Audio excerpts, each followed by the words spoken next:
ఆత్మ పూజ కంటే అదనంబు లేదయ అన్నాడు యోగి వేమన. ఏది ఉత్కృష్టమైనటువంటి పూజ అని అంటే ఆత్మ పూజ అన్నాడు వేమన.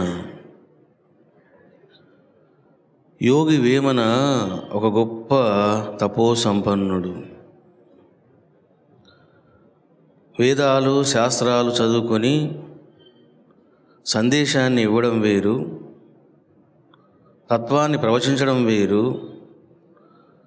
తత్వాన్ని అనుభూతిగా పొంది అనుభవాలుగా పొంది లోకానికి సందేశాన్ని అందించడం వేరు.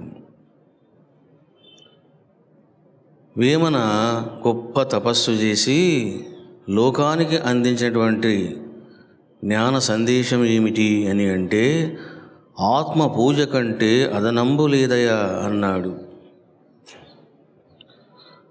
మనిషి ఎన్నెన్నో పూజలు చేస్తూ ఉంటాడు, మానవులను పూజిస్తూ ఉంటాడు, దేవతలను పూజిస్తూ ఉంటాడు, గురువులను పూజిస్తూ ఉంటాడు, రకరకాలుగా ఆరాధనలు చేస్తూ ఉంటాడు. మరి ఏది ఉత్కృష్టమైనటువంటి పూజ ఆరాధన అని అంటే ఆత్మ పూజ అని అన్నాడు. మరి ఆత్మ పూజను అందరూ ఆచరించగలరా? ఆచరించలేరు కాబట్టే రకరకాల పూజలు వచ్చి. కానీ నీవు ఆచరించినా ఆచరించలేకపోయినా నీవు తప్పక ఆచరించవలసినటువంటి పూజ ఏమిటి అని అంటే ఆత్మ పూజ. ఆత్మ పూజ అంటే ఏమిటిది అని అంటే నీవెవరో నీవు తెలుసుకోవడం, నీవుగా ఉండడం. ఎందుకు మనము దుఃఖపడుతూ ఉన్నాము? ఎందుకు అశాంతి పడుతూ ఉన్నాము? ఎందుకు ఆవేదన పడుతూ ఉన్నాము? ఎందుకు కష్ట నష్టాలకు గురవుతూ ఉన్నాము అని అంటే మనిషి తనకు తానుగా లేడు, తానేమిటో మరిచిపోయాడు.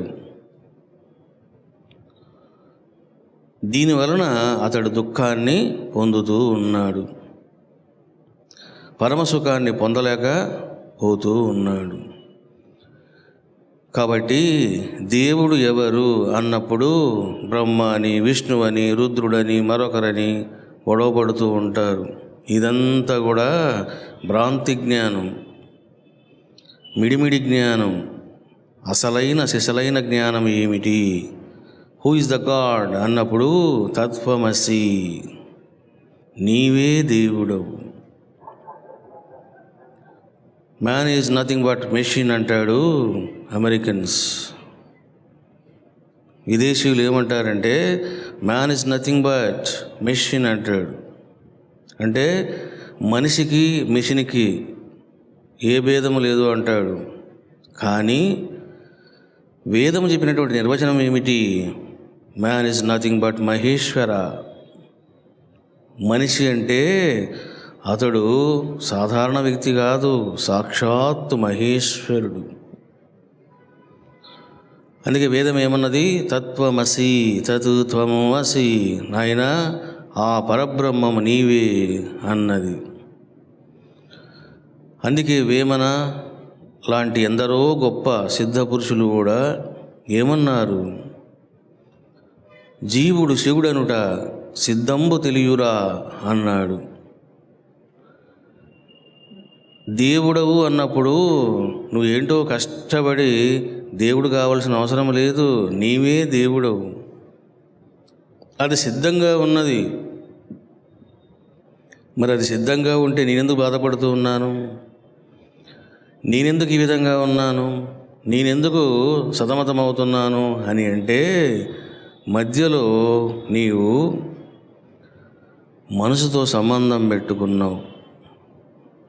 ఈ మనసుతో సంబంధం పెట్టుకోవడం అంటే ఏమిటిది అని అంటే మాయతో సంబంధం పెట్టుకోవడం. ఏమండి, నేను నిన్ను చాలా ప్రేమిస్తున్నాను అన్నారనుకోండి, వాడు ప్రేమించేది ఎవరిని? మాయని. కాబట్టి ఎందుకు ఇవన్నీ జరుగుతూ ఉన్నాయి? మరి నువ్వు సాక్షాత్ దేవుడు అయినప్పుడు ఎందుకు దేవుడిగా ఉండలేకపోతూ ఉన్నావు అని అంటే, మాయతో నీవు లింకప్ అయి ఉన్నావు. You are attached with the mind. When you detach with the mind, you will know that you are nothing but God.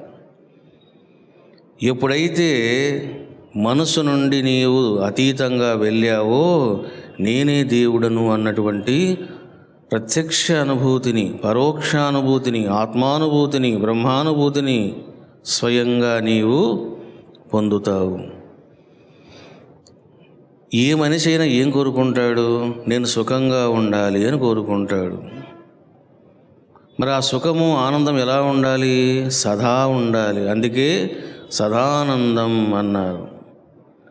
ఉదయం నవ్వడము, సాయంత్రం ఏడవడం కాదు. నువ్వు ఉదయమైనా, మధ్యాహ్నమైనా, సాయంత్రమైనా, రాత్రి అయినా ఆనందంగా ఉండాలి. దాన్ని సదానందం అని అంటారు. ఆ సదానందాన్నే పరమ సుఖము అని కూడా అంటారు. ఈ లోకములో మనము ఏమనుభవిస్తున్నాము అని అంటే సుఖాలు అనుభవిస్తూ ఉన్నాం. మరి ఈ సుఖము, పరమ సుఖములో ఎంత అని అంటే ఒక బొట్టు మాత్రమే. అంటే ఒక బొట్టు ఆనందం కోసం మనిషి ఏం చేస్తున్నాడు? ఆరాటపడుతూ ఉన్నాడు, పోరాటం చేస్తూ ఉన్నాడు. నీవు ఆరాటపడవలసింది, పోరాటం చేయవలసింది దేనికోసం అని అంటే పరమ సుఖం కోసం చేయాలి. మరి ఆ పరమ సుఖం ఎక్కడ ఉన్నది? నీలోనే ఉన్నది. తిరిగితే తిప్పలు, కూర్చుంటే కుప్పలు. మనిషి ఏం చేస్తున్నాడు? ఊరికి తిరుగుతూ ఉన్నాడు, కొండలు ఎక్కుతూ ఉన్నాడు, గుట్టలు ఎక్కుతూ ఉన్నాడు, తీర్థాల్లో మునుగుతూ ఉన్నాడు. మరి పరమసుఖం లభించిందా? మోహం తొలగించబడిందా? మాయ నివారించబడిందా? తొలగించబడవు. ఏం చేయాలి? ఆత్మ పూజ చెయ్యాలి. నీ మనసును స్థిరంగా నిలపాలి. నీ మనసును నిశ్చలం చెయ్యాలి. నీవు మనసును దాటాలి, మనసుకు అతీతంగా వెళ్ళాలి. అప్పుడే నీవు పరమసుఖాన్ని పొందుతావు.